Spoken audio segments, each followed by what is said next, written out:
Ir tos organizacijos kaip Vilnius futbolo akademija, Vilnius Baltijos futbolo akademija, kurios kol kas jau keletą kartų yra užfiksavusius šiame sezone vadinamosius pergalių hetrikus, gali būti tikrai patenkinti. O dabar jau Alytiškių įdomesnė ataka, uždirbtas kampinis. Galbūt dabar galima būtų tikėtis kažko daugiau.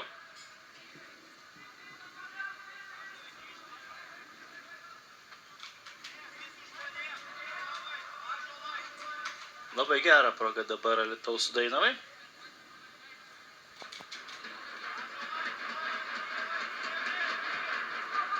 Štai taip keliamas kamuolys ir įvartis! Alytaus futbolo akademija Dainava visgi pasižymi pirmoji šiose rungtynėse.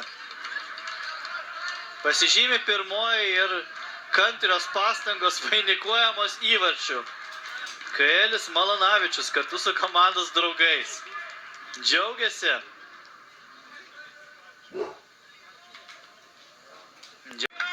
Alytiškių pastangos buvo vainikuotos įvarčių, uždirbtas kampinis ir Alytiškiai puikiai pasinaudojo epizodu, sužaisdami iki galo. Ir Kaelis Malanavičius kol kas yra, manyčiau, ryškiausias žaidėjas, kalbant apie Dainavą. Taip.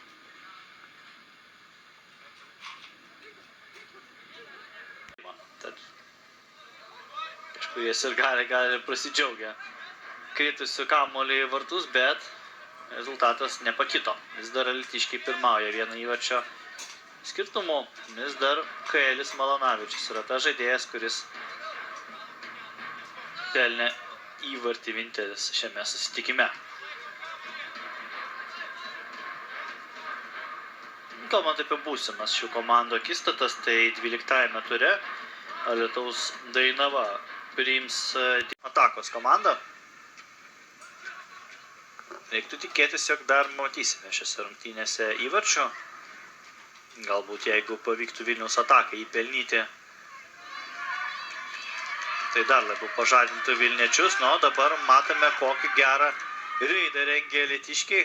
Dešinioje kraštu pavyko pristabdyti grėsmę, pavyko blokuoti smūgį. Dabar atakai pagirė už tai Žygimantas Barauskas dabar savo auklėtinius.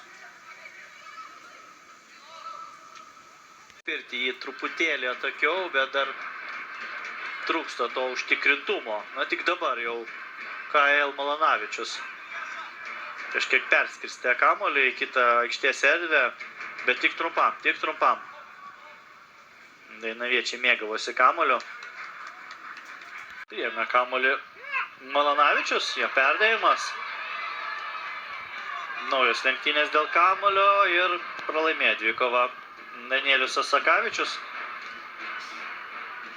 Maniau, kad galbūt pavyks jam išsivalo baudos aikštelę Alytiškiai, bet per silpnas perdėjimas ir Čiplys lengvai susikolekcionavo. Jo štai ir klaida. Ir Malanavičius su kamuoliu apžaidžia varžovą. Ir šansas, kurį jis realizuoja. Alytaus Dainava pelno dar vieną įvartį. Kael Malanavičius prisistato Futbolas TV žiūrovams ir elitinės jaunių lygos sirgaliams ir aistruoliams visi, kas žiūri, kas mėgaujasi šiuo čempionatu. Ir tiki, jog mes turime gabių futbolininkų. Įvartis tikrai atliktas efektingai. Kaip reikia valdyti rungtynes. Priema kamuolį Minevičius. Minevičiaus perdėjimas. Šivokas.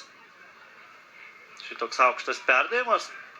Bet nei vienas iš komandos draugų iškart nesureagavo. Dabar šansas! Ir įvartis krenta vėl! Ir Alytaus Dainava tieškė labai riebų pareiškimą. Kael Malanavičius prisistato dar vieno įvarčio. Po keitimo žengs į aikštę Ignas Ruoška.